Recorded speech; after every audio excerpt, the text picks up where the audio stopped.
The following production is part of the We Be Geeks podcast collective.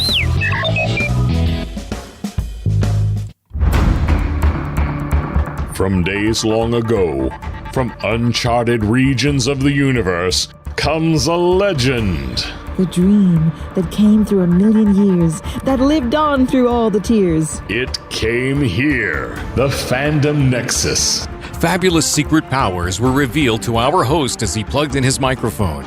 I have a podcast!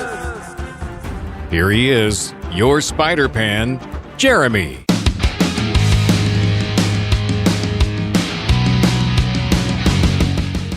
Hello! I am back and I am going solo for at least a little bit of the show today.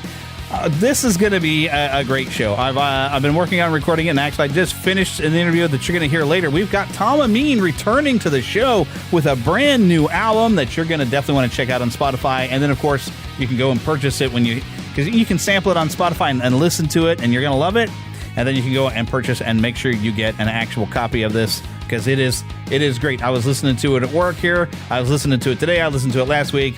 It's a great album called The Softer Side of Magic. Tom Ameen will be on the show later. We had a good long conversation, longer than I expected to, but I get to babbling. We kind of nerd out about stuff and about music. So if you enjoy Disney, Star Wars, music, oh heck yeah, you're going to love this conversation. You're going to have fun right along with us, and you're going to enjoy the album. Also got a couple of movie reviews. I'm a little behind on one, Sonic 2. We haven't gotten to talk about that one, but I did promise you last show I was going to talk about it. Of course, I had meant to talk with Philip. Philip's not with me right now. I'm having to record this kind of solo. And also, Fantastic Beasts, The Secrets of Dumbledore has just released. I will have my review of that film as well. It's all coming up here on Neverland, the Fandom Nexus. Also, I even have at least 2 interesting news stories that I think you're going to really enjoy hearing about. So, first, though, we want to talk about what I've been playing and that kind of thing. And I've got a good story for you on this one. So, what I was been playing, and other than the fact that I have, of course, I've picked up a copy, I think I mentioned last week, of the new WWE 2K22 game, as Philip also had a copy of that one for a PS5. I found it used for the PS4, and I've been having a grand time making characters on there. Philip had already had me created, so I created my wife and downloaded myself and did a few tweaks, which if you go and search my name, Jeremy, if you search for Fandom or Nexus, you will find at least me. If you'd like to have me as a wrestler, maybe you'd like to kick my butt, I don't know. You can put me in there as a wrestler. You can find my wife. You'll be able to find... Well, Philip might be a little harder to find some of the characters. I don't have a downloaded version of him, but Philip makes a lot of great characters. If you happen to search the name Philip, and he always puts a WWF as a tag, so you might be able to find him as well. We're making a lot of fun characters. You might want to come and download some of it if you happen to be playing the game. I have even made a Fandom Nexus arena that you can wrestle in.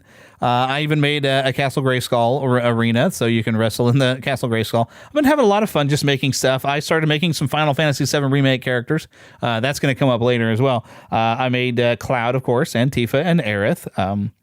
I've also made Beastman and Tila. I'm about to make an Evelyn. So I'm making some Masters of the Universe characters, but there's people who've created all kinds of different Masters of the Universe characters you can find in downloads. But I've been having a lot of fun downloading and creating characters.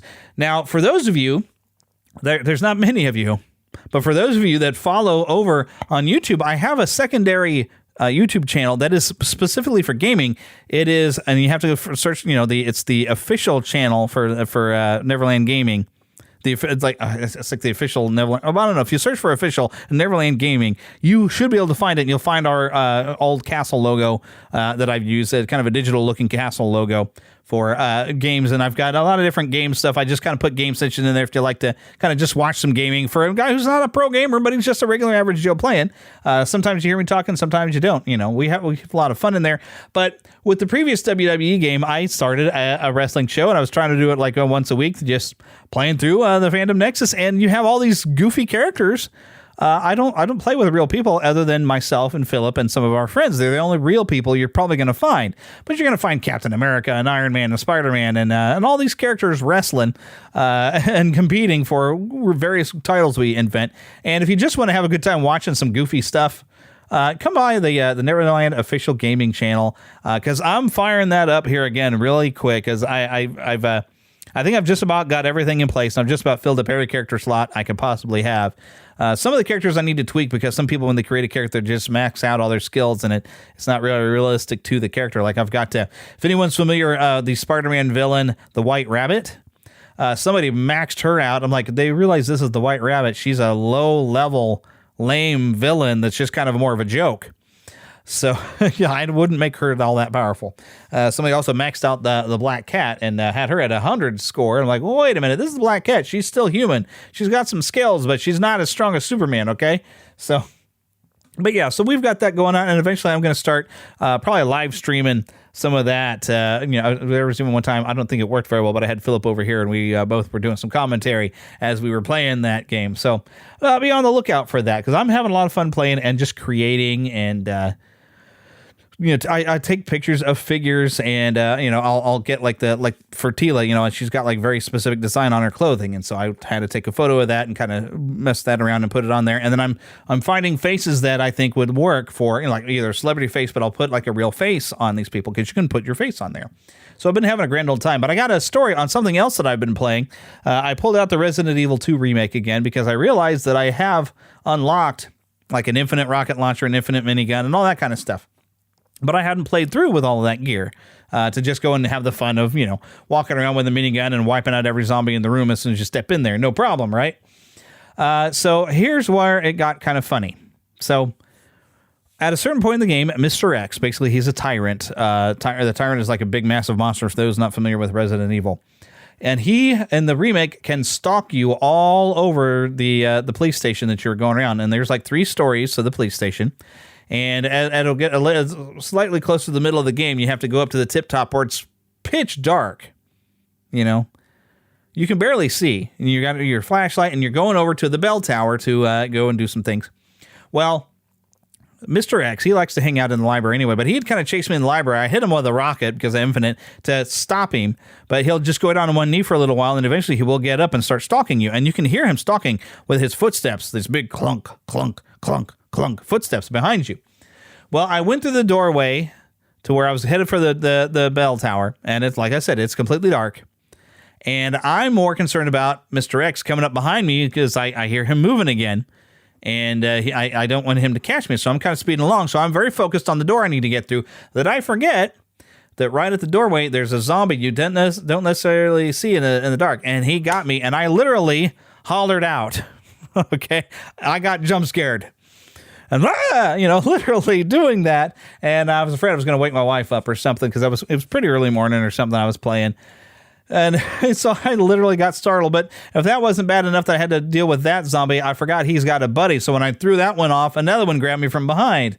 And I'm just trying to throw these zombies off before Mr. X comes pounding down the hallway to get me. So yeah, that was my funny experience. That despite how much I've played Resident Evil games, they still managed to jump scare me. And even when I was all powerful with an infinite minigun, they still got me. So I thought that was kind of a fun story. But anyways, it is time to move on to our next segment. Mama, another gator got in the house. Another gator? Give me that sugar. Come here. Get him, Mama. Get that gator. The Neverland Trailer Park. Now, normally we'd have some news real quick before I'd hit the trailer park, but, I always seem to get for the wrong button. I need to probably rearrange these buttons. But the trailer park, normally I would play the audio of a trailer for an upcoming film right here, but the audio for this happens to be a lot of music, basically, of a pop song, and I'm like, that's just going to get me struck down. So just today, Thor Love and Thunder. We got a nice preview thing of it, and we seem to find Thor, who's now kind of finding his place in the world, and it seems like he's like settling down to retire or something. He's gotten himself back in shape. We get to see a little bit of that, him back in shape. You've got New Asgard with a new, I forgot her name. Well, the Valkyrie, she was one of the Valkyries. She is, taking care of Asgard. So Thor is now kind of figure out what he's doing, and he's kind of running around with the Guardians of the Galaxy. We see him still with them. But it seems like he's having an existential crisis, and he's trying to figure out what is his place and purpose of what he's supposed to do. And so that seems to be the story of the film. And then Well, the main thing that people are going to be talking about when you see this, and you can find this on YouTube, is we see his old hammer, Mjolnir, flying through the air, and you can see it's still got the cracks in it, so I don't know how this got put back together. I'm sure we'll find out. And a hand catches it, and the hand comes down, and we see Jane Foster, Lady Thor. Or just Thor, I guess, is how they did her in the comics. But this is, of course, the continuing. We see in the Marvel Cinematic Universe, they're moving on to a new generation of stuff, and they're going to have probably more women, because we're going to have Ironheart, who we've already heard, instead of Iron Man. We've got Jane Foster going to be taking over the Thor duties. I don't know if they're going to get too far with the Eternals, because it didn't go over so well. But, we're getting our new generation. With Moon Knight, speaking of what I've been watching on TV, I guess I should get into that. Moon Knight. So loving Moon Knight. Halo, not so much. I kind of am falling off of Halo and getting bored with that series, despite how kind of cool it was. That third episode, I was kind of like, yeah, and I fell asleep. And I tried to sit and watch the fourth episode. I was like, I missed a lot of the third episode. I guess I better watch the third one beforehand. And I was like, do I want to go watch the third episode? Not really. I want to go do something else. So I don't know. I don't seem to have motivation to watch Halo. But Moon Knight, oh my goodness. I am absolutely loving Moon Knight. We're about to have the new Ms. Marvel. But you got a new generation in the MCU coming about. And, Jane Foster will be taking over as Thor. And that's kind of the big thing you're going to take away from this quick teaser, other than...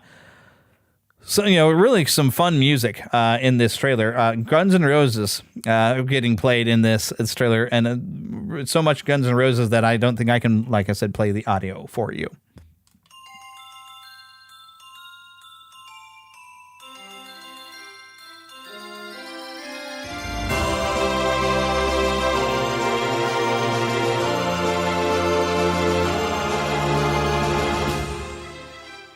Spanning the Disney and geek universe to bring you the best in comics, toys, movies, and entertainment.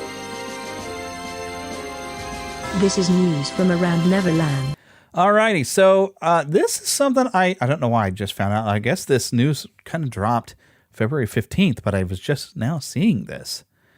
But apparently, Paramount Plus has confirmed a Knuckles series. And I'm talking Knuckles from, of course, the Sonic the Hedgehog franchise.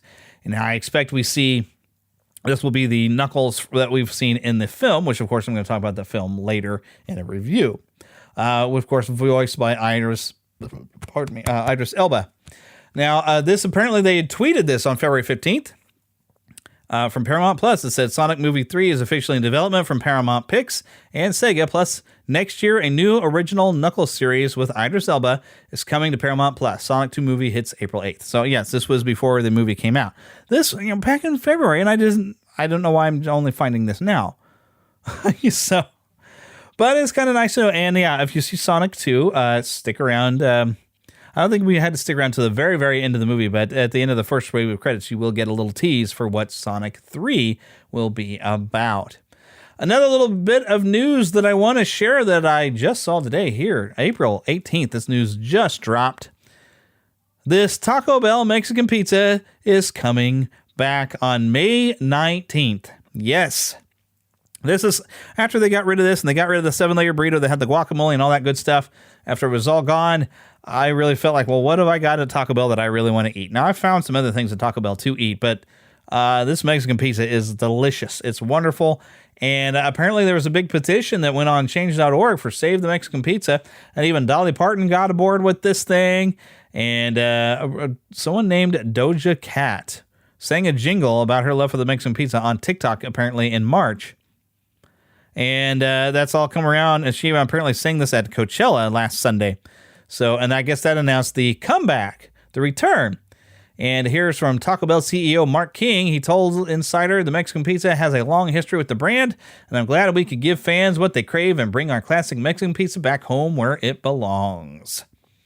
And I'm hoping that this isn't a temporary thing. I'm hoping that this is a permanent return to the menu because, Taco Bell likes to every month have some sort of special item like nacho fries or whatever. I'm hoping that this will return to the menu and stay there and not just be a special in May. Of course, if it's a special in May, that's my birthday month, so I'll take it. But, hey, I got to say that is something I'm definitely looking forward to, having a Mexican pizza, even though I really shouldn't be eating those.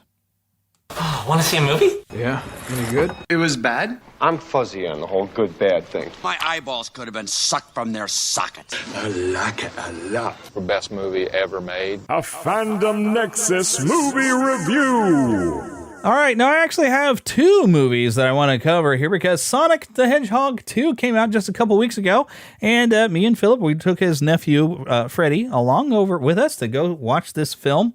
And, it's directed by Jeff Fowler. It was a screenplay by Pat Casey, Josh Miller, and John Whittington, some of the people I believe that worked on the first one, off a story by Pat Casey and Josh Miller. Produced by Neil H. Moritz, Tobi Ashar, Toru Nakahara, Hitoshi Ikuno, starring James Marsden, Ben Schwartz, Tika Sumpter, Natasha Rothwell, Adam Pally, Shimar Moore, Colleen O'Shaughnessy, yes, the voice of Tails from the games, Lee Majub, I hope I said that right, Idris Elba, and Jim Carrey, all back.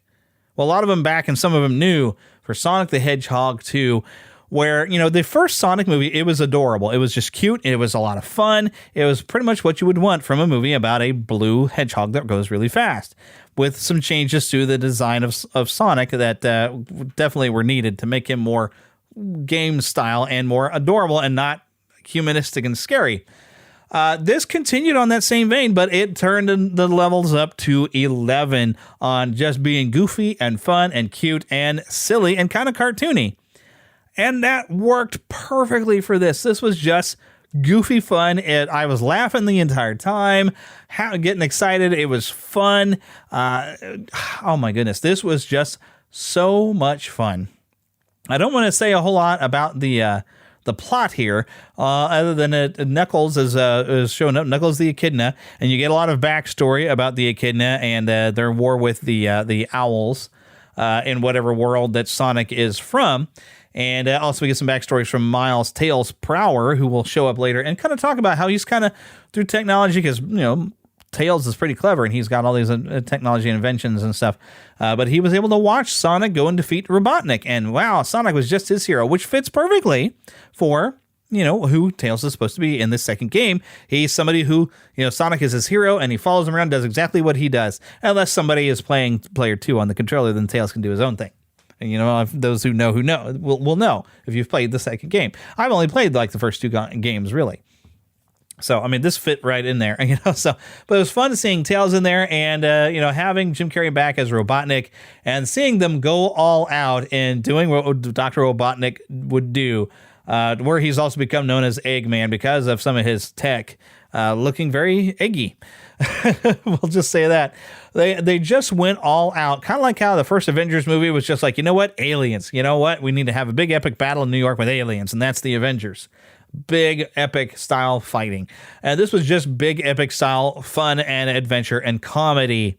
An adventure with an adorable little blue hedgehog and his adorable little two-tailed fox friend.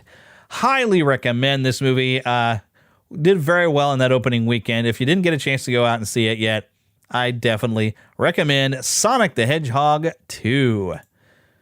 Now, the other movie that I saw actually just this weekend, directed by David Yates, a screenplay by J.K. Rowling and Steve Kloves, based upon a screenplay by J.K. Rowling. So apparently they took her screenplay and then rewrote it with Steve Kloves, who helped adapt some of her books. This is Fantastic Beasts: The Secrets of Dumbledore. Starring Eddie Redmayne, Jude Law, Ezra Miller, who's gotten himself into quite a bit of trouble, Alison Sudol, William Nadlam, a lot of people. There's a long list here. I'm not going to go and read the entire list, but Mads Mikkelsen, and that's kind of the big story. And I think it has hurt the film because I was looking in some comments on Facebook where they're talking about it didn't do as well over the weekend as expected, although it was the #1 movie of the weekend, but it was the least amount of money made by any movie from the Wizarding World franchise. And a lot of people were saying it's because, Johnny Depp did not deserve to be fired from this movie. And I understand that. And especially we got the civil trial right now between him and Amber Heard is going on. And from bits that I've seen coming out, it's really looking bad for Amber Heard. All the truth is coming out, and Johnny Depp, I think, is going to be vindicated just fine. But yeah, he was great in that second movie. Now, I actually liked the second movie. I know a lot of people didn't. I don't know. I don't understand why they didn't like the second movie. I have not figured that out. It's very complicated and kind of hard to follow, I guess, at points. But I was able to follow it. And I enjoyed the second movie, and I was really looking forward, as y'all know, to this third one. And I was not disappointed. I must say, I did enjoy this film. And I do like Mads Mikkelsen. He was very different for Grindelwald, but he was good. Mads Mikkelsen can play a really good villain. And he's a good James Bond villain, which I think fit very well because this felt like a James Bond movie. This was an international thing going on. You have the International Confederacy of Wizards that is choosing their new leader, which I don't know how the wizarding world works and how much power this person has over, because they're not the ministry that deals with each country, but I guess they're a confederation and they're going to look at the overall wizarding community. I don't know that was quite clarified, but we kind of get the idea that this is a very big deal. So you have kind of an international story going on with what Grindelwald is up to. That does involve this. And like I said, it felt like a James Bond movie because you have a lot of people that are working in secret, and they have to work in secret because I don't want to say what happens, but Grindelwald kind of can see some future, and he sees a lot of what's going on, and he knows what you're planning before you plan it. So there is this weird thing where they're doing a variety of different things, and some people I did see in comments were very confused, and they thought the plot just had holes or something. It's just, no, the plot actually doesn't have these holes. It's meant to confuse Grindelwald, and you might be getting confused with it. But if you pay attention enough and follow, you will understand kind of what's going on, and it all comes together in a nice package by the end of the film. The weird things, all other comments I was seeing, some people were saying that, it was too slow. Other people say it was rushed. People can't make up their minds. I'd say it was actually balanced. This isn't an action film. This is more to the line. If you go through read the Harry Potter books, it's a lot of story and a developing mystery, which we kind of got in the Batman film. And the Batman film had a nice slow pace and occasionally had an action sequence. That's what this was like. Occasionally you had an action sequence, but most of the time it's story, it's mystery, it's unfolding. We're watching events happen. We don't know what the final end game of Grindelwald actually is until we get there. It unfolds the way J.K. Rowling tells the story in her books. And I was able to follow it just fine. And I thoroughly enjoyed it. Now, is this the last movie we're going to see in this franchise? There was originally talk of 5, but it's possible if this movie doesn't do well, they'll stop at 3. And this was set up very well to wrap everything up as a third film. The only thing we really haven't seen by the end of this is the legendary duel where Dumbledore captures Grindelwald and Grindelwald gets locked up in his tower of his own secret place, which I forgot the name of, but that's where we find him later in the 7th book or 7th and 8th films. He's still there. So we do get a duel between them, I will tell you that, but it's not the epic duel where Dumbledore finally defeats him and captures him that we hear about in the books. In the very first book, in fact. And I think it might have been mentioned in the first movie. It might be on the back of the trading card that Harry gets. I believe it's mentioned. I really enjoyed the film. I'd definitely say it is definitely worth going to see. Yes, it's a little weird not having Johnny Depp in there. But Mads Mikkelsen, I think, does great. Mads Mikkelsen is a great actor, and apparently Johnny Depp was able to consult with him to bring it in there. And I did see one person try to complain. It's like, well, they should have explained why he looks entirely different. Well, we already have one. Very first Fantastic Beasts movie, we see Grindelwald shapeshift into Johnny Depp because he was Colin Farrell through that movie and even using a false name. Grindelwald seems to be able to shapeshift to whatever he wants, so he seems to have shifted his shape, and it makes sense for part of the story is he's also wanting to make sure his name is cleared of any wrongdoing that he's accused of having done. So maybe changing his appearance would be one of the things he would do, trying to help that. Plus, how do we know that the Johnny Depp appearance was his true form? I would say he probably was, but we've seen him shapeshift, so I was able to just go along with it. They never explain and say anything to it, but I'm able to go with it. But this, by the end, it will wrap up everything pretty nicely, other than Grindelwald is not captured. And he does get away, so they do have the ability to continue with a 4th and possibly 5th film if they so choose. Of course, now you've got problems with Ezra Miller right now, getting into some legal problems that hopefully he's going to straighten some things out in his life, and that won't be a problem. So, but anyways, that was my thoughts of it. I enjoyed both of these films. I think I enjoyed them equally. So I do recommend going out to the theaters, have a good time, and just enjoy stuff, right? So now it is time to welcome our guest. As an accomplished performer, composer, arranger, and studio musician, Tom Ameen has been entertaining Angelinos with his piano music for 2 decades. Tom can play anything from pop music and American standards to Broadway show tunes and epic film scores. Broadway World called a recent performance a smash hit and a joyously entertaining show. Everybody, welcome back, Tom Ameen. He's got more music to share.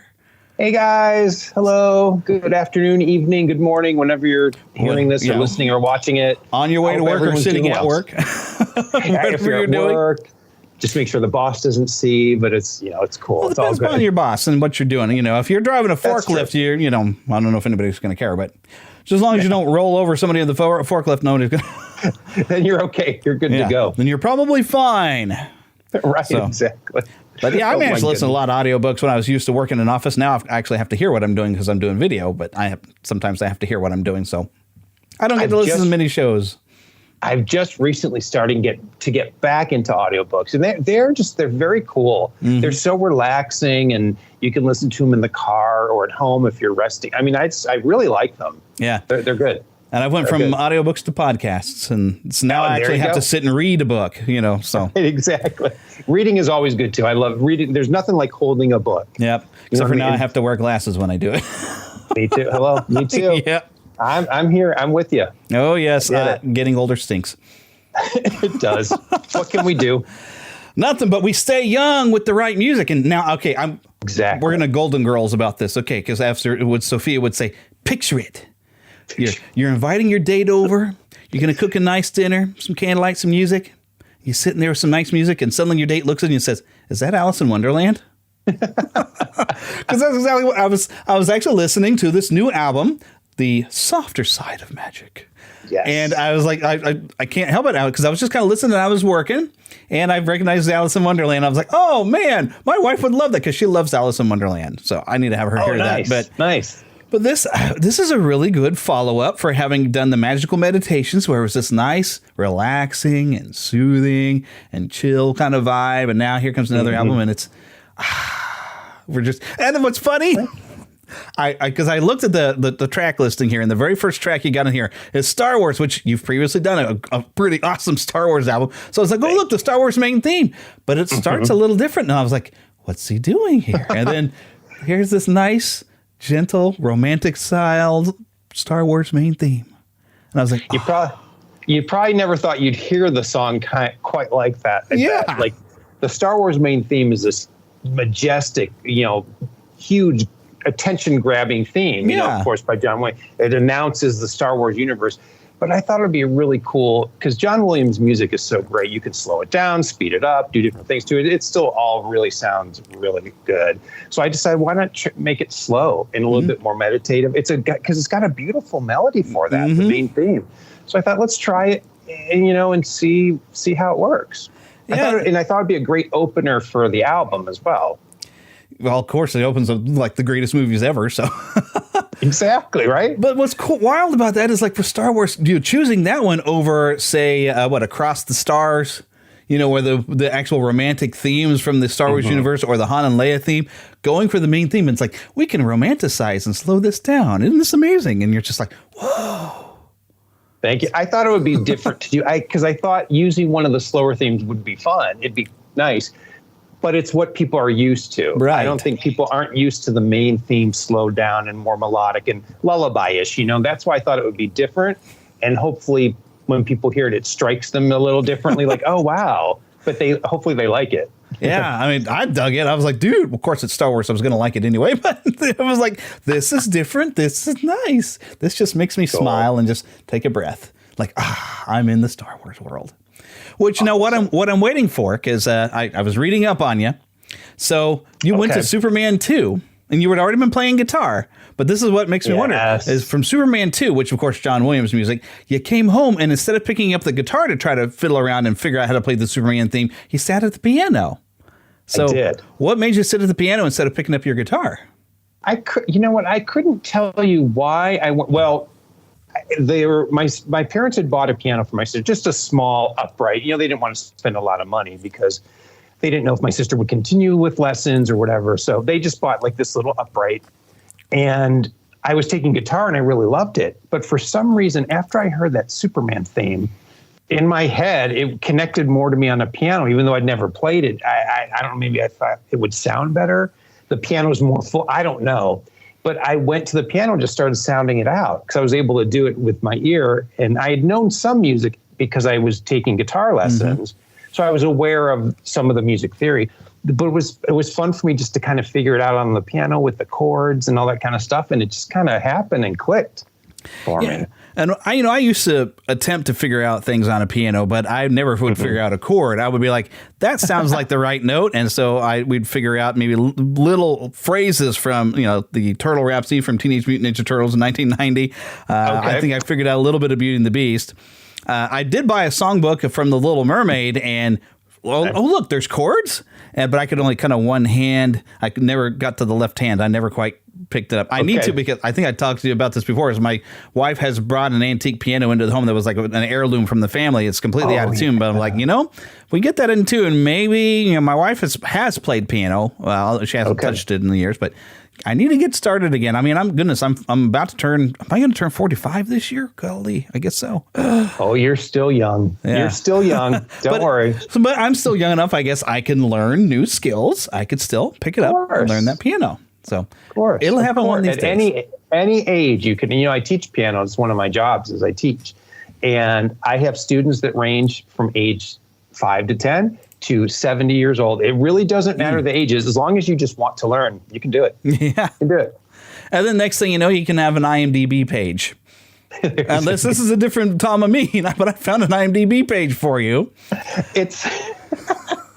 But it's not like I didn't do that. Like someone else has to do your IMDb page, but it's only like I did a DVD or something, and that's why it's up there. The Better Golf Academy presents Better Golf for Kids. Yeah, it was a music. They hired me to do the background music for a DVD that they were doing, producing to help kids learn how to golf. That was a long time ago. Does it tell you the year there? I can't remember. It was 2007. 2007. Mm-hmm. And you're even credited for a TV series called Mue Bacchus Pa. I guess that's how you say that. I saw that too, and I don't know what that is. It must be some I think it's Filipino. It must be some TV show that they might have used a snippet of my song or something. Yeah. I have no idea. Yeah, you're listed as the arranger and producer of My Love Is Here. I have no idea what that is. I'd have to go look at it. Well, IMDb is not always accurate. I learned that first interview I did with Katie Lee because we were going through IMDb and she's like, that's not accurate. So I'm going to have to update this thing. Oh, jeez. Yeah, that other thing you said, I had no idea. But a golf DVD for sure I did. Yeah, that was a lot of fun. But now we have to wonder, okay, so clearly the big love of music was because of John Williams. I mean, goodness, why not? Yeah.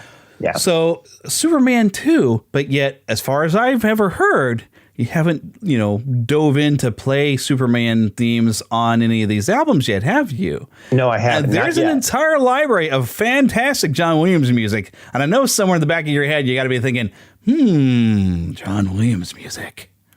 Yeah, I would be fun to do a whole album of just John Williams themes, including, because even when I would play out at gigs and weddings and hotels and stuff, I would sneak in John Williams music. Now, sometimes people actually requested it. I played at a Jurassic Park themed wedding once. Nice. They had the how did they, when you walk in, like they had the dinosaurs there and they had all these different things from Jurassic Park, and the wedding march down to the aisle was the theme. That's what they wanted, the theme of Jurassic Park.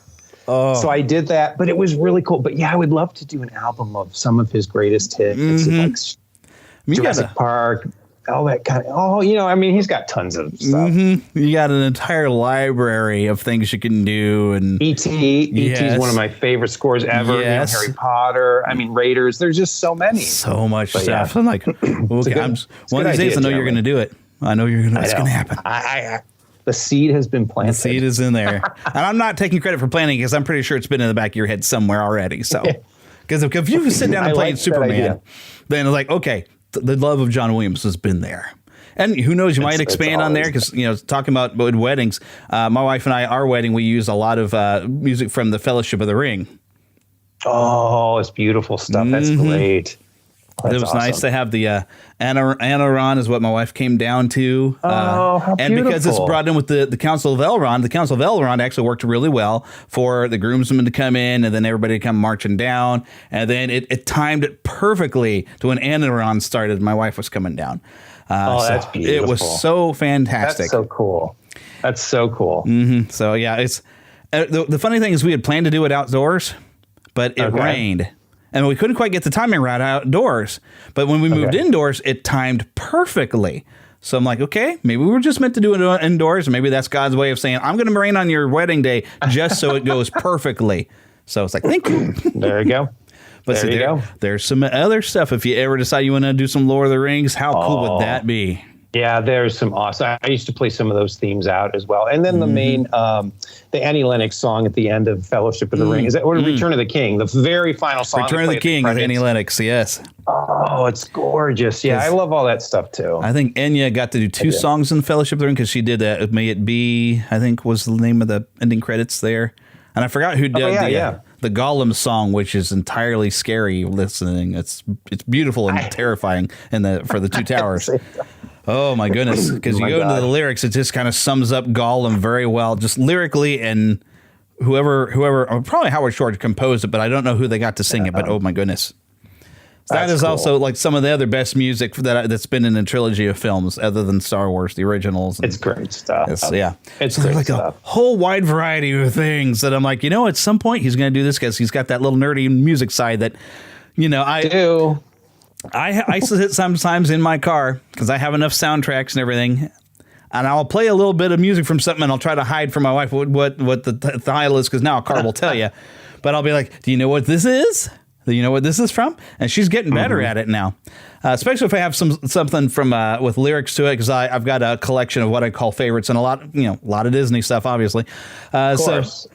There's times she surprises me. I wasn't sure if she'd know a song from Bolt, but she did the other day. I was like, "Oh, hey." Oh, Bolt is another great movie and a great soundtrack.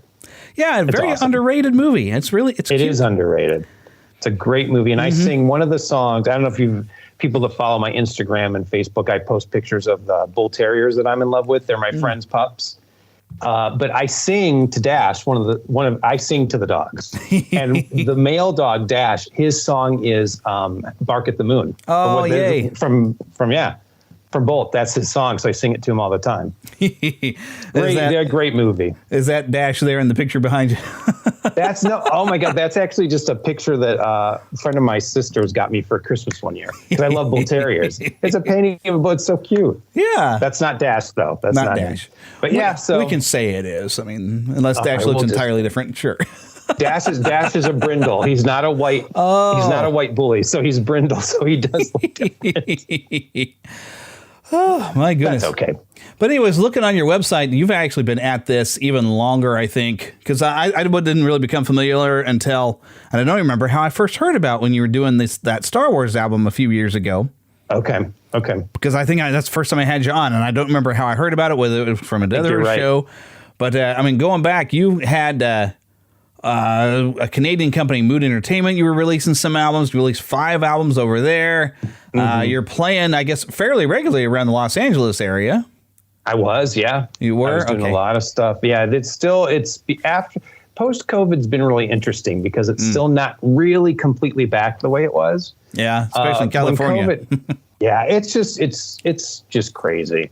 But before COVID hit, I was playing at a French restaurant about 15 minutes from where I live. It was so good. They were so lovely to me because they let me order whatever I wanted to on the menu. Anything I wanted, like filet mignon. I was like, I'll have a salad. I'm okay with a salad with chicken on. I'm like, no. You got to try everything, whatever. Because it was authentic French food. The chefs were from France. So I would get like the chicken Dijon and sometimes the filet mignon. But I couldn't eat it all the time because it's so heavy. It's so rich. But I was playing there at the little French restaurant, could mainly hold like 15, 20 tables, maybe. It was really nice. It was a lot of fun. But I'd play the Disney stuff there. I would play the movie themes. People loved it. It was really cool. You could have some fun there because you play Le Poisson. You can play the entire soundtrack to Ratatouille. Right, exactly, right? I was like, I'm fitting the atmosphere, see? Right, exactly. I'll stick that in between my Frank Sinatra. I'm going to put in some. There you go. There you go. Yeah. Now, when you play a little Frank Sinatra, do you end up singing or get a little sing-along going? No, sometimes people will sing along, but it's always instrumentals. It's just in the background as people are dining. Yeah. You know? Because sometimes I get a little guilty when I'm listening because the lyrics aren't there. If I know the lyrics, I kind of sing along a little bit if nobody's in the room when I'm listening to just the instrumental stuff. I can't really sing along to Star Wars unless I invent something. Right, exactly. We'll just make up words, right? Yeah, make up words. Star Wars, nothing but Star Wars. Okay. Right, exactly. I've heard that before. I wonder where. Where.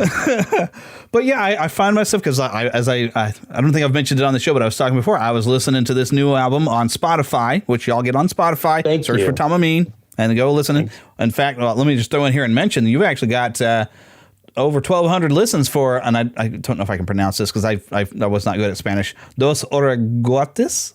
That's right. Yeah, because that's the one when you go to release an album on Spotify. Now Amazon Prime does this too, but as an artist, when you go on there, you can pitch a song to them.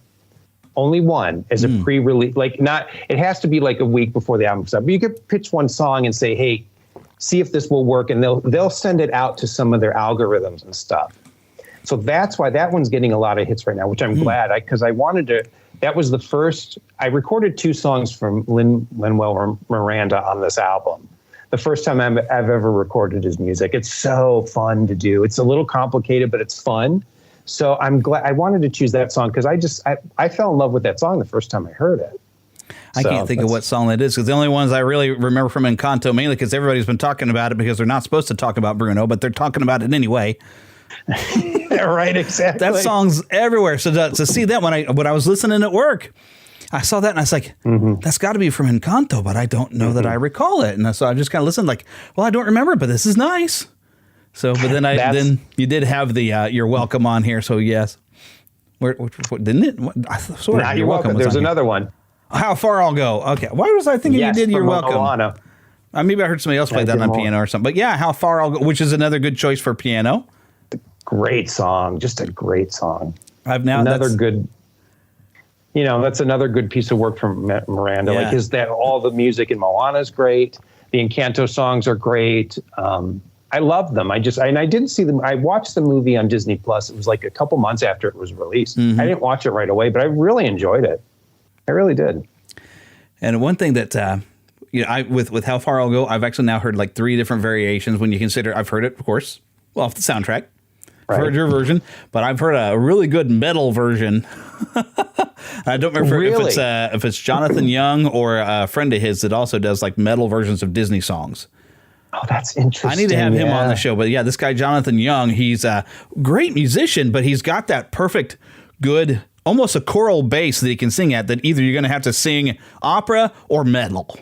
One of the two, right? One of the two. That's awesome. And he does a really good. I'm pretty sure it was him that did it. I'll have to look it up there and make sure, because it's either him or he collaborated with somebody else. But he's done especially stuff he does with Hunchback of Notre Dame. Because he's got an entire album of villain songs, and he does Hellfire from Hunchback, and just because Hunchback is one of my favorites. Yes. Oh my gosh, that music. And with the darker themes, you do some of that in metal. I was like, this works. You can do some of that, and it's okay. Oh my gosh. Oh, I like that. I'm gonna have to look him up. Just to hear samples of it. Yep, I'll find some of his YouTube videos and I'll send them to you later here. Yeah, that'd be great. That'd be great. So yeah, that was a good one. Of course, I love the fact that I think this might be the first time that I can remember, at least. Maybe I'm thinking wrong, but is this the Rainbow Connection, your first Muppet tune you've done?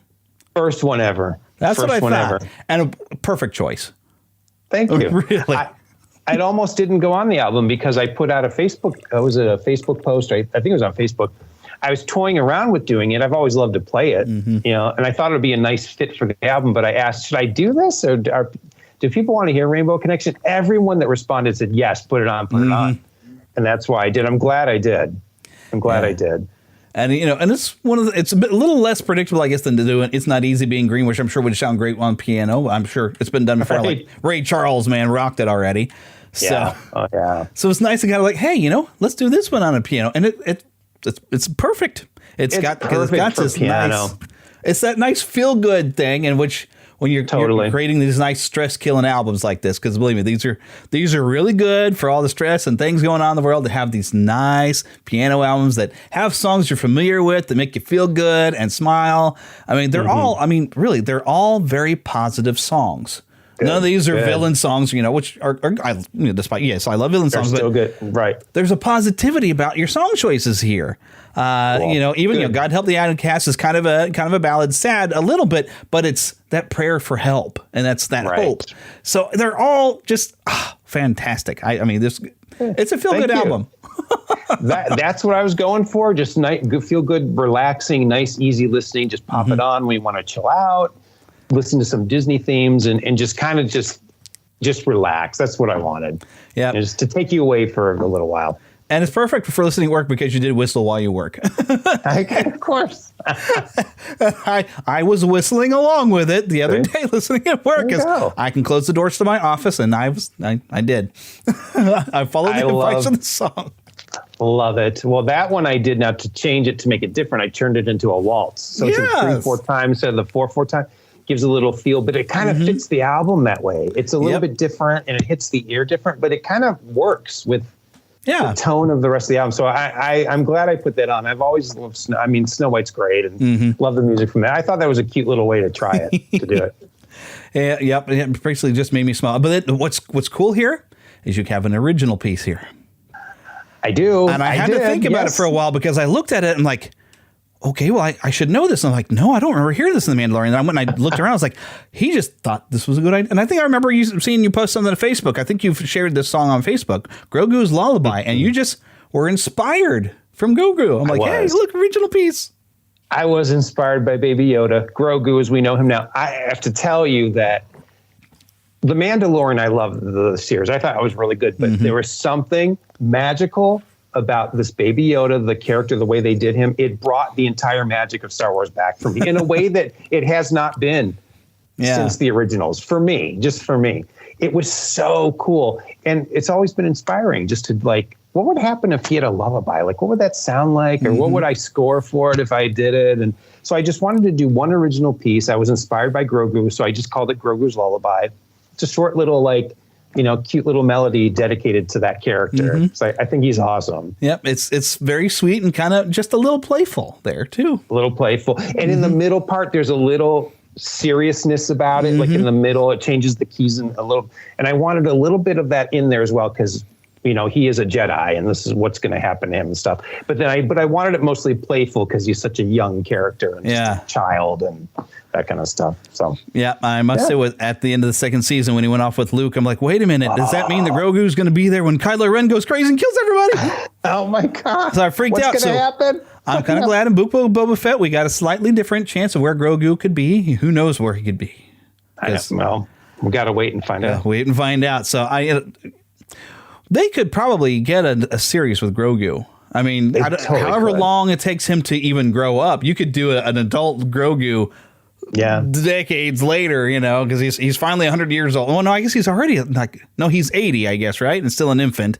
But he's still an infant. But he'll look, so when he gets older, if he's only going to be 100, 200 years old, he'll still look younger than Yoda. Yeah. Like he might be a little bigger than he is now, but not much.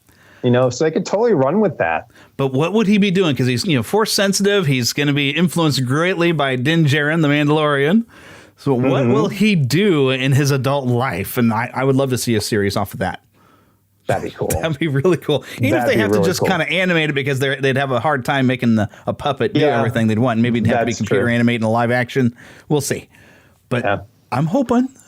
I like the way you think, Jeremy. I like that thought. I would totally watch it. Yes, and I'm sure they know that we do it because we buy the merchandise. Because, I've got my plush Grogu. I got something else. I'm trying to not spend money right now because I'm trying to save up for your PS5. But one of my coworkers at the I don't know what he does in the newsroom. I'm not sure what his position is, but he's got this Grogu, and I've seen it at Walmart where he's got his little cookie and he can eat his cookie and it's animated and like. I'm like, it's like a feed me Grogu. That's so cute. And I think it was like $50-$60. I'm like, worth it? But I'm like, you're like, not I still want it. Yeah. I have a little Grogu that they sold at Disney World that he's peeking under the Mandalorian helmet. I just have it on my little desk. I just have that. And then my dad for Christmas got me a Grogu nightlight that plugs into the wall. And you clap on it and like it lights up and stuff. It's so cute. Fun. But I actually just have it on one of my speakers in my computer room. And I was it was in my eyesight, and I was looking at it while I was writing that song for Grogu. Just to keep inspired, but yeah, it's cute.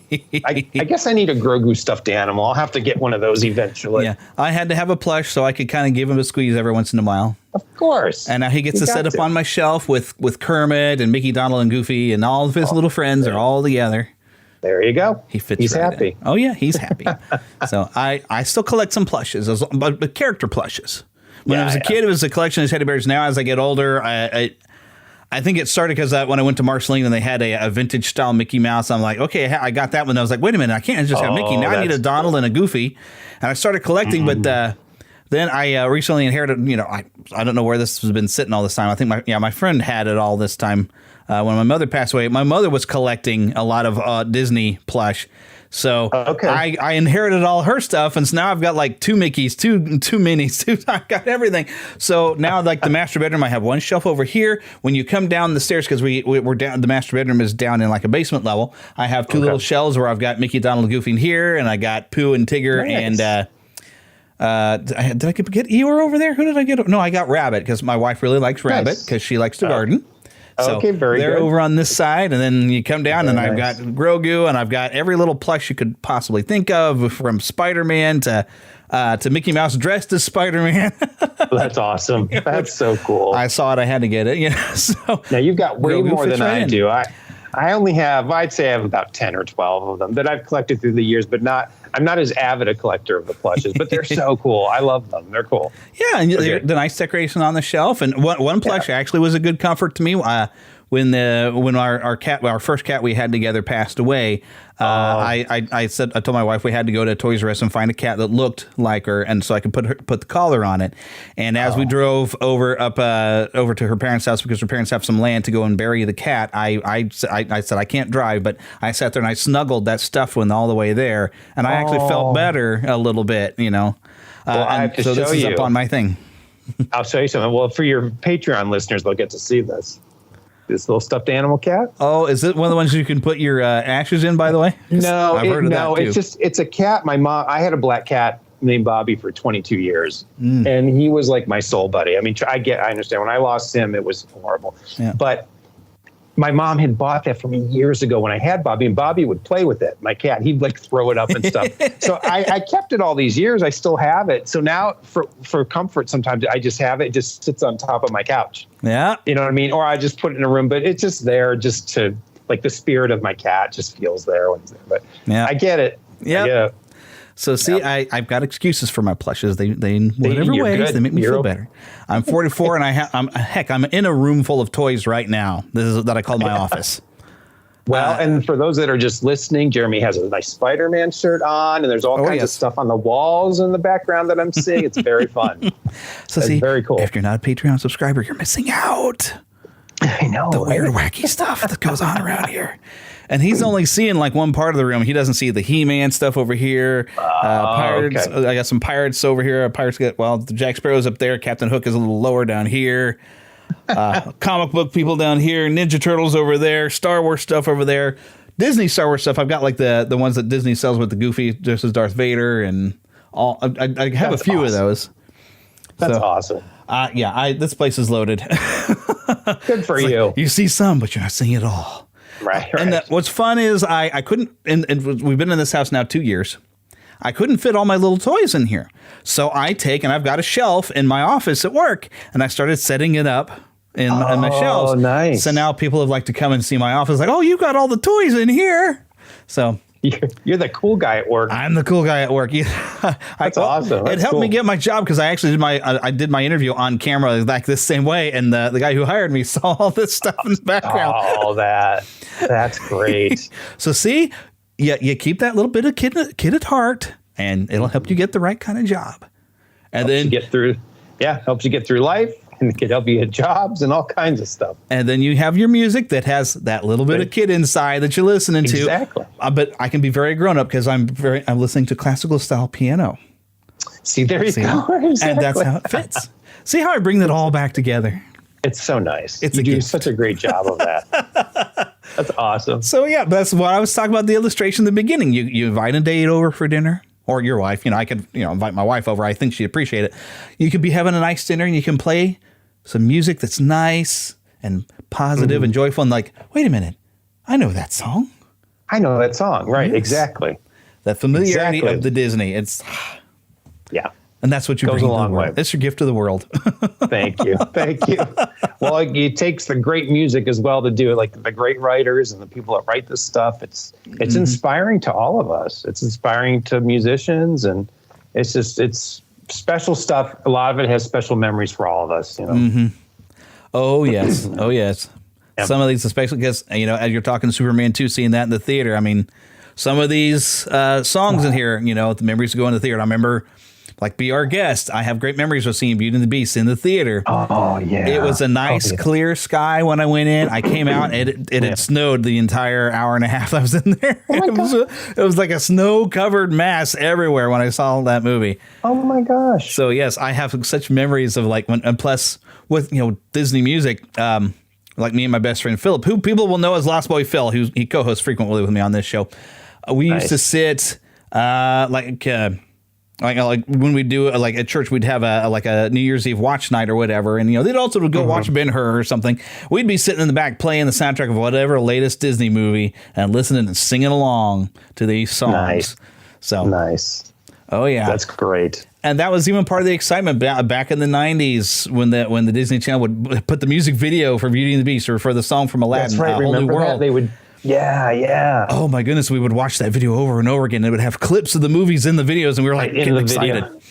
Yes, I remember that too. Oh yes, Celine Dion and Beauty and the Beast, and that's when it started because they didn't do that for Little Mermaid because there was no song. But then Beauty and the Beast onward, they would have the theme song as a pop version, and I remember all of that. Yeah, they got a pop version of Little Mermaid. I think later.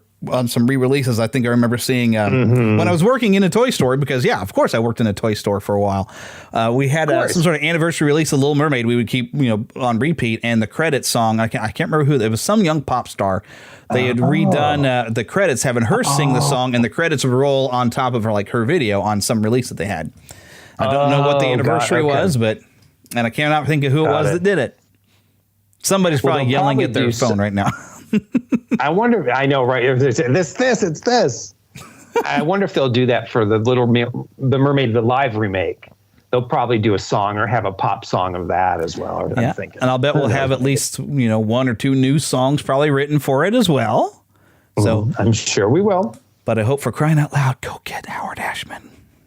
Well, not Howard Ashman, but Alan Menken to do the music. Howard Ashman won't be able to do it. He's been gone for a while, but I'm sure they would. I bet there's something he wrote for it that didn't get used that they could go get.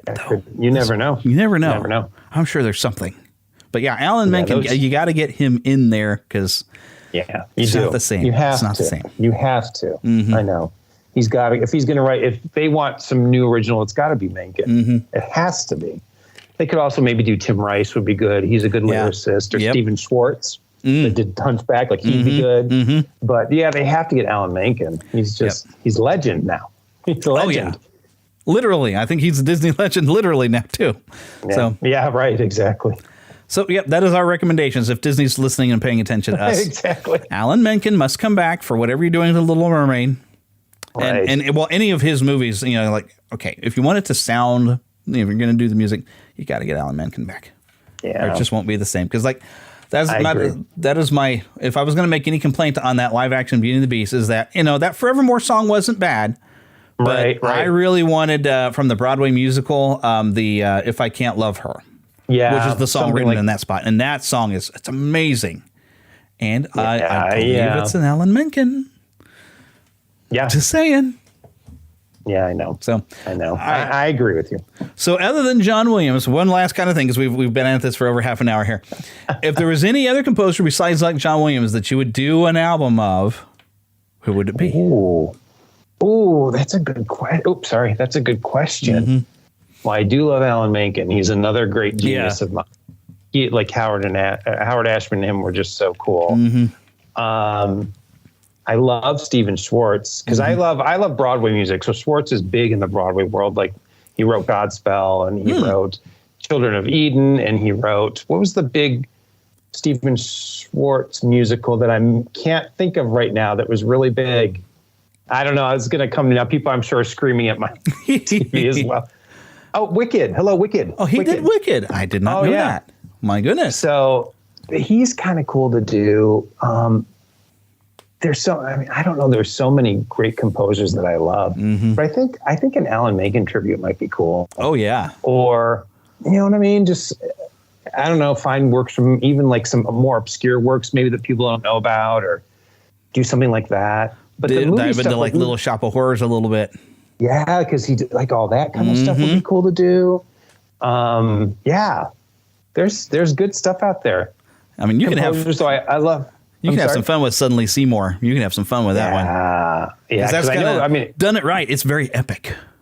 It's totally epic. That's a fun musical, actually. It's a lot of fun.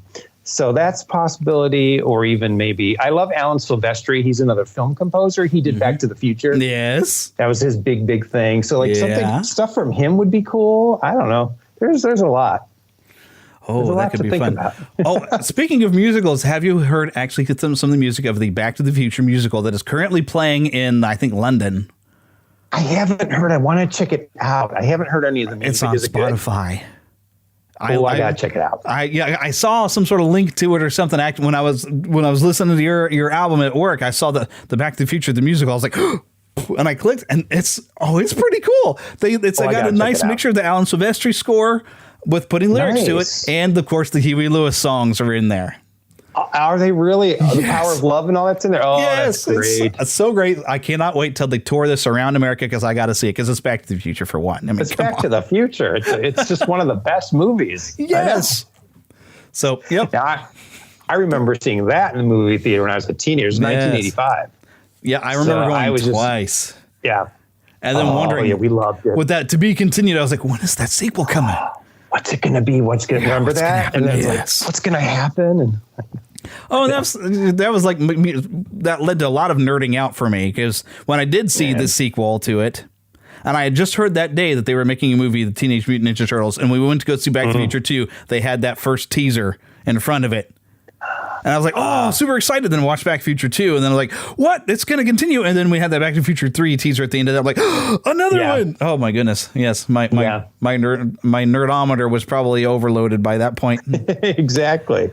Oh, it's another great score as well. The music from Back to the Future is outstanding. Oh, yeah. Another great score. It makes you want to drive fast, though, when you're listening to the car. I know, right? Drive 88. Yeah, those are the two soundtracks that get me in trouble if I happen to be driving, especially if I'm driving at night when I listen to the 1989 Batman. Oh, okay. When you hit the right spot in there, when the music for the Batmobile going down through the woods and everything, if you listen to that while you're driving at night, you're like, And I've done that because, before I got married, my wife lived, of course, in Kearney, and I was here, like close to Gladstone, Kansas City. So there was a 92 highway would go through the woods driving on my way into Kearney. And there was a few nights driving home from her house that I was listening to my Danny Elfman Batman, and I go ahead and I just play that thing where he's driving through the trees, and I would hunker down in that steering wheel. I'm admitting way too much. You can. I know, right? It's the power of music. Oh my God! See, I'm coming full circle. That's the power of what music does. It inspires. It brings you, especially a good film score will bring you right into the story. And totally, when you talk about before you had VHS and home video, you could buy a soundtrack and you could relive the movie. Mm-hmm. Right. Exactly. Yep. You just listen to the soundtrack over and over again. Which is why it would drive me crazy with like the Jurassic Park soundtrack when all the tracks were in whatever order for more of an album setup instead of going straight through the movie. Because I couldn't. It wasn't like watching the movie. I'd have like, oh, now we're in this scene, and some of those pieces were in Jurassic Park. They'd put together two different scenes together in one nice piece that sounds really good together. But you're like, we're in a wholly different scene in the same track here. So, oh yes, right, exactly. That's cool. I know. I had tons of soundtracks growing up. Oh, yeah. And I would always buy the soundtrack to the movies that I loved. I always did. Mm-hmm. Always did. Relive the movie by listening to the music, especially, John Williams. Of course, the maestro. I know, of course. Of course. That was like the given. If I'd seen a movie that John Williams had done before, I was going to go probably after the movie. Going to go straight over to Walmart or music or the mall, wherever I'm going to go, and find the cassette tape. Because that's what we did back then, man. Cassette tapes. That's going really back. Yeah, because I had cassettes. I remember when CDs. Well, I would have been a freshman or a sophomore in high school, maybe. When did the CDs first really come out? 85, like 84, 85, 86. It's like sometime around then. We didn't start getting CDs until kind of late. I remember my parents spent a lot of money on a CD stereo, and then just found like these cheap CDs, basically, that were like compilation things that you could get real inexpensively because they spent all the money on the CD player. They couldn't afford to get any music to play on it. So but yeah, it was exciting, and it was the new medium at the time, and it was so much better than tapes, and it sounded better. There was no tape lag or tape like scrunching up the tape in the cassette tape recorder, and oh, those were wild times. Oh yeah, I've destroyed quite a few cassettes. Oh, I don't have any. I hardly have any cassettes. I still have a bunch of them. I've actually went through and I've got a tape player that I can, with this pod track here that I recorded the podcast on, I can hook a tape player up to it. And I started actually trying to, because anything that I had, because we all made mixtapes. So I started collecting my mixtapes and anything else that I had recorded, like different kind of programs or whatever. I was like start copying over so I have it digitally. Even a lot of my audiobooks, because I got a stack of audiobooks that are cassette tapes. Everything from Stuart Little to the Darth Maul book or whatever. Gosh. So yeah, I went. I'm gonna. If the tape ain't gonna last, then the digital copy I just put on my computer is still there. Just so you have it, right? So I still have it. So I have a bunch of records when I was a kid that I want to get a record player that hooks up to the computer. I want to convert them all because I've got Star Wars albums that were story albums. Oh, they have the music, but then the narrator narrates, and it was a big picture book in the LP. The big blue one with Roscoe, whatever his last name, doing the narration. You got that one? I think that's I think I have that one. It's the story of Star Wars. I have that. Yeah, that's what I have. Like a bunch. Yeah, and I want to just convert them, so I have the music and stuff, just to have them. Yeah, just so you have that audio. Yeah. I think I have that audio somewhere. I think I did, because I've actually got a record player, and if I want to, I could hook this pod track here up to it. But I have previously with other digital recorders, I've hooked it up to, and I've copied because I've got I think my wife had this when I was Winnie the Pooh and the Honey Tree, where it tells the entire story on two sides. And what I love about it is it has the original songs. Because now the songs from Winnie the Pooh, you get Jim Cummings singing them. Great, I love Jim Cummings, but I love the Sterling Hollowell of "I'm Just a Little Black Rain Cloud." Because Jim Cummings is great, but he doesn't quite sound exactly like the old ones that they're from my memory. So, got it. But now, if you buy the song, you're going to get Jim Cummings, and you're not going to get Sterling Hollowell. So I'm like, I love that we have this record that has, or Holloway, not Hollowell. I think I'm getting confused with Jerry Hollowell or something. I don't know. But I love having that record around just for that. And there's a lot of my records I probably need to translate and put digitally too. That way I can pull them because because it's in the living room, we don't frequently just play the stereo and play a record, which maybe we should. Sure. Because I've got a Boston Pops Disney collection.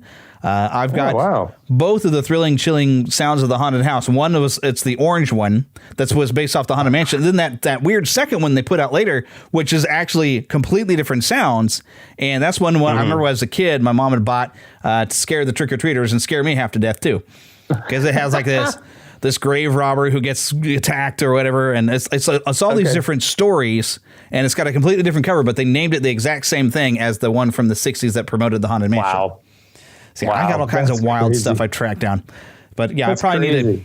That's not a bad idea. I should hook my Zoom track here up to that there and play them so I have them. Because I can record it right here and then put it on the computer. Why didn't I think of doing that? Because I've done it before with like my old digital recorder, but this is a much better recorder I have now. Oh. Okay. Preserve now the you music. got a new job to do, right? Exactly. Preserve the music. I must keep it. Plus I've got some Olivia Newton-Johns, and I've got Led Zeppelin too. That's actually been a discussion we've had at work with some classic rock, because I used to work at a classic rock station anyway. But I have Led Zeppelin 2, which I'd never spun that record. I found it in a garage sale, and I was like, I must preserve this vinyl. Wow. This one will probably never spin, but maybe I should give it a spin. Although it's probably I don't know what condition it's in, but. Just to see what it sounds like. Yeah. Yeah. See if it still sounds good. Who knows? Wow. But yeah, it's kind of fun to collect some vinyl. I don't go in for people that are like, I must buy my new album on vinyl because it must sound better. It actually doesn't. Studying audio and sound stuff, I can tell you they don't actually sound better. It's the nostalgia and the feel of the vinyl that makes you feel good. But that's why I go with old albums out of a thrift store or an antique store, and I don't buy just because of the new album they decided to put a vinyl out. I'm not going to pick it up for that. Unless, I get really tempted when they put out, and like Disney loves to do this, put out those picture discs. I get very tempted, but I'm like, I can't pay that much for that, but that's awesome. Especially when they were doing Star Wars albums that you would spin in and it would have like a hologram of a ship or something that would show up. Oh, yeah, I remember seeing that. That's crazy. It's like a really cool idea, though. That is so cool. It's like, okay, I got to remember, I don't need that, but oh my goodness. I want it, but I don't need it. Yes. I have to tell myself that frequently, otherwise I would blow what little money I have. All right, you have on all that stuff, I know. Oh, yes. Trust me. And it has helped with the budget. I do give myself every paycheck. I get $50. My wife gets $50 that we can do whatever we want with. And that's what I'm trying to save up to get my PS5. But unfortunately, I keep finding things to spend it on. I got to quit. But that's easy to do. That's why I'm done collecting these new He-Man figures. I've taken up the wall space, so I don't have to spend any more money on those. So I'm done for a little while. So now it's a rare thing because I had to buy the new Spider-Man movie that came out just this week. I had to get my copy of that one because I like a physical copy because because that's how old I am. I understand. I can understand that. But I'm saving. See, save for your PS5. I'm saying yes. Well, now there's something else I almost forgot I was going to dive into, but I get to babbling. But because you are a self-proclaimed video game nerd. I saw on the website. I am a video game nerd. I am. What would be another awesome idea? I don't know if you've been considering this, but the Final Fantasy VII Remake. Ooh. Oh, my goodness. Have you heard the entire album of that? I don't know the music of Fantasy. No, I don't. Oh, wow. I know the music of Halo, which I love, but I don't know the music of Final Fantasy. Yes, Halo's got some good music, but the Final Fantasy VII Remake, they took all the original songs and fully orchestrated them and brought them to life, and even had a few new ones. And the guy who composed, if there was a Japanese version of John Williams, it's Nobuo, and I'm going to butcher his name if I try to say it because I'm very bad at that. But there is some brilliant stuff. And if you haven't played the Final Fantasy VII Remake, holy cow, man. So good. I haven't. Yeah, I haven't. So good. And the music to check it out. I'll have to send you some like, there's probably, Spotify I don't think had all, but maybe they've put some of the songs somewhere on YouTube. But I'll have to send you that and some Jonathan Young because, wow, the music is so good. Oh, that sounds great. It's so good. So, and it's, I bought when I bought the game, they had a special edition where you got like a short version of soundtrack, which was great. Okay. But I was like, I feel like I'm missing a lot of the other music. So I went ahead and I looked. Squaresoft had for like hundreds of dollars, you could buy a full CD set with all kinds of stuff. I said, I don't have hundreds of dollars, but I can go on iTunes and buy the like 4-disc set digitally for a lot less. Nice. So I did do that. There you go. But the music is amazing and it may inspire you. I mean, there's a lot of great video game music out there that if you ever get that idea, believe me, I would totally be. That's another great idea. Mm-hmm. Oh, I know. Because video game music is amazing. I know. I agree. Mm-hmm. I'm with you there, too. Oh, yes. Totally. Oh, yeah. But anyways, I really better wrap this up because I could end up babbling and chase rabbits all over the place.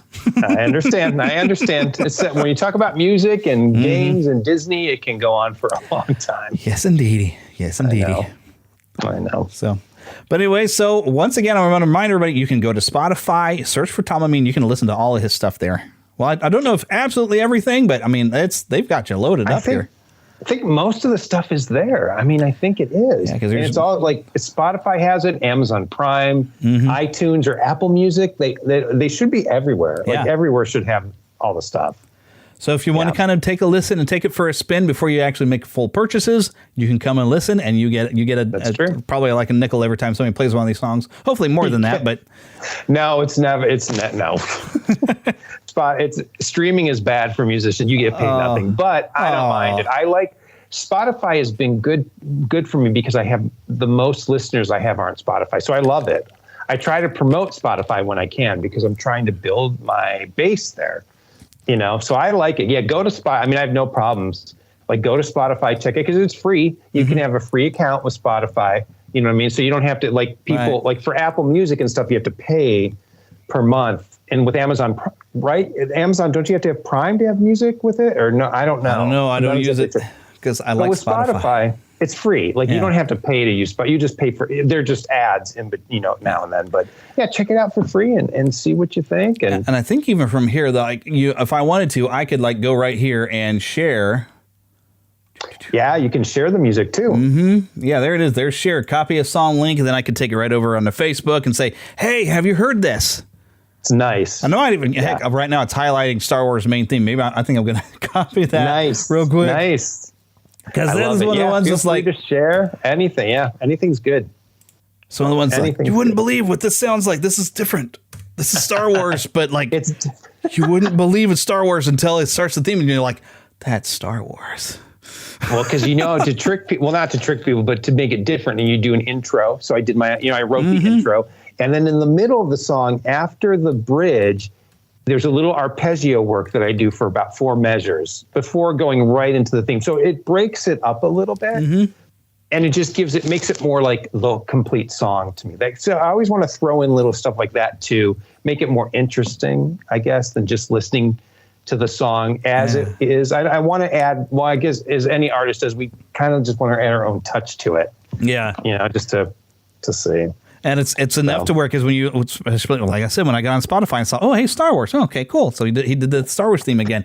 And I was like, this is different. I don't recognize this bit of tune. And then you worked your way into it. And then I was like, oh, this is nice. It's like, this is Star Wars, but this is kind of romanticized and tender and magical and softer side of magic. See how I worked that in there? Exactly. That's the whole point. Exactly. I could probably sell used cars the way I do that. You probably could. I can wrap everything right back around. Although it's a weird thing is I'm a terrible salesman, and I've proven over and over again that I couldn't sell a pair of socks to a guy with multiple feet. So, oh my gosh. But I guess I don't get as excited about socks as I do about music and stuff like this. Well, so that's probably the difference. Point. But I can always tie it right back around. There you go. You do a good job, Jeremy. It's awesome. I try. Well, you got to keep doing a good job, because after you're starting to put an album out every year. So no telling what you might do next year. I know you've probably got some ideas already buzzing. I have some ideas, but I am releasing. I haven't told anyone yet. I mean, you'll be the first to know. This is the first for you guys, but it's not a big deal. But I'm going to release a single in June, I think. June or July. I wrote an original song called Malibu Morning. Nice. And I wrote it for a company on YouTube that's doing lo-fi music. I don't know if you know what lo-fi music is. It's very low key, relaxed, but I can't really do it the way they wanted it to. I have piano, but I add some drums and stuff, but it wasn't the sound they were wanting, which is it happens. It's no big deal. So anyway, but I'm like, well, I might as well release the song, because it's a really cute little song called Malibu Morning. It starts out with ocean waves. And it's like a reflective, but it's fun. It's got some drums in it and some other keyboardy sounds. So I'm going to release that in the summertime. And then I have some other ideas, but I can't talk about them yet because I'm not sure. But, you got to get licensing and all this other stuff to record and put it out. The fun part of music, right? All that technical stuff, which is not fun. I know, but it needs to be done. Yeah. Needs to be done. Which, cool. I don't know what service you use, but that's something else that Jonathan Young that we mentioned before. He's actually got a video. He recommends a service that he uses that they'll handle all the legal stuff for him. It's like he just puts it, here's the songs I covered. Yep. Make it legal for me to release this. That's what you do now. Yeah. Yeah. I use the same kind of firm. There's a few different ones out there, but you could just type in the songs you want. They do all the stuff. They tell you how much it is, and then you just pay it. And you can pay it and go. It's good to go. The good thing about streaming, I will just say for people that might be curious or interested, is that because Spotify and Apple, because they're so huge, they pay the mechanical royalties, like the streaming royalties. Spotify pays, so I don't have to pay those, which is really nice. Yeah. So that's kind of cool about Spotify. I mean, they don't pay well to musicians, but the good thing is that they pay the royalties, so you don't have to, which is kind of nice. Yeah, and at least it gets the music out there so people can check it out, take a listen. Yes. And then, of course, after you listen, be like, oh, hey, I'm going to go buy this one. Exactly. You can get a collection. You can go to iTunes. You can go to, I believe, Ameen Music. Is that the website? Yes, TomAmeenMusic.com. It's got all the stuff on there, too. Mm-hmm. Yeah, for you to check out. And you can even, I don't know if you do any piano lessons over the internet, because it's private and public events. I do here the contact page. So yeah, I teach here in the Los Angeles area, but during COVID, I did a lot of lessons on Zoom, so I'm more familiar with that now. But yeah, I teach online too. Yeah, that's the only way you can teach during COVID. It's like, well, we can't be in the same room, but nope, I know. Yeah, so that's the way it was done for a couple of years, so it's okay. So, all right, so there you go. So you can take piano lessons. You can take piano lessons. You can buy albums. You can stream. Wow, my goodness. Oh, there was a Christmas album. How did I miss that one? Just a single. That was what I released this past December. Jingle Bells. Oh, I think I remember you posting something on Facebook about that. Okay. It's a good one, though. I like how it turned out. It's kind of fun. Yeah. There's a lot of these I actually haven't picked up yet here. But because Journey to the Stars was the first one I remember getting. Very good. Yeah, that's the Star Wars one. I'm trying to remember. Did I get both of these magical moments? I'm going to have to dig through what I've got because I'm pretty sure I got either one of the magical moments and the piano and pixie dust. It seems familiar because I think I have picked up some of them. Those are the older ones. Yeah, you probably have those. I probably do. Yeah. So, yep, your hair was still dark back then. Yeah, see, that was going back. Yeah. But they're good stuff. So there's a lot of music that you can buy on iTunes. You can go and you can check this stuff out. So definitely. And I believe you can hear most of this on Spotify. I've seen little icons for the magical moments. So, yep. I believe so, yes. Yes, totally. Yeah, my number one song on Spotify is Winnie the Pooh. Of course. That's from Magical Moments, too. That's from like 2015. It's the number one song on my profile. It's cool. It's amazing. And it's the one that you can sing along with. All she needs the music. Everybody's going to sing along with that one. There you go. Oh, yeah. But anyways, once we got to wrap this up here. We've gone for nearly an hour now. I'm in for half an hour. Oh, my goodness. Gosh, it was supposed to be a 30-minute podcast. I hope the listeners aren't totally bored. Oh, it shouldn't be. I mean, the excitement we have, I feel translates out. And, I hope so. That's the way we it just works. love talking about it. Yeah. And then we know that people that listen love Disney music and stuff. It's a mutual thing. Mm-hmm. And we definitely all love Star Wars. I agree. Everybody loves Grogu. I know, right? Exactly. The magic of Grogu. Exactly. All right, once again, thanks for coming on the show. And thank you for having me, Jeremy. It's been awesome. Anytime. To talk to. Yeah, we always have too much fun. We just nerd out on stuff. I know we do. Exactly. I love it. And we'll see you next album next year. Sounds good. And we're just waiting for the surprise. I know. What could it be? Guys, as soon as I know, I'll let you know. Awesome. All right. As we say goodbye, of course, we want to remind everybody to visit neverlandpodcast.com, and right there, center of the website, you can find my podcast reviews. If you happen to have a podcast, click in there and take a look. It is a great little thing where you can get all your reviews sent even to your email. You can get a nice little thing where they can pop up on your website. It's a nice little program. It's just for a fairly inexpensive yearly fee. My podcast reviews. Very great. And we want to thank them for being a sponsor here on the show. And of course, we want to thank Ricky Pope of Christian Nerds Unite. Wow, I should have pulled up my list. Darren Wilhite and the Wilhite and Wall Show. Everybody who helped basically make those sounders. I don't have my notes up in front of me because I wasn't paying attention. I almost forgot that I needed to put a wrap up on this whole thing. It's a scatterbrain kind of day for me, folks. So, but want to thank everybody for helping us, and of course, thank you for listening. And we thank you to share this show with your friends. If you enjoy the show, please let me know. Write a review over there at iTunes or wherever you happen to listen. I will get to see that review if you go and you post it up there. Also, make sure you visit our Patreon page, patreon.com/NeverlandPodcast. I do rely it's quite a bit of a cost that I incur bringing this show to you. So anyone who wants to help me out with that, go visit Patreon. Plus, we're going to have some bonus things. You will get to see video with me and Tom Ameen, and I'll even probably include some extra stuff because we were kind of chatting because we nerd out, man. Every time I have him on here, we just nerd out on music and Star Wars and video games and stuff a little bit. And so there's more to what we were talking about than what you heard on the show. And if you want to catch any of that, you'll just have to become a Patreon supporter for very little. You can do it just $1 a month, and you can help support the show, and you can get access to all this bonus content that I put over there as well. Plus, you get to hear the show without ads, other than me reading off, telling you about my podcast reviews. But don't forget, of course, to find us on Facebook and 2 different things. We have a group and a fan page for you to like and enjoy. And heck, don't forget, you can send me an email, podcast@neverlandpodcast.com. But with that, get lost in an adventure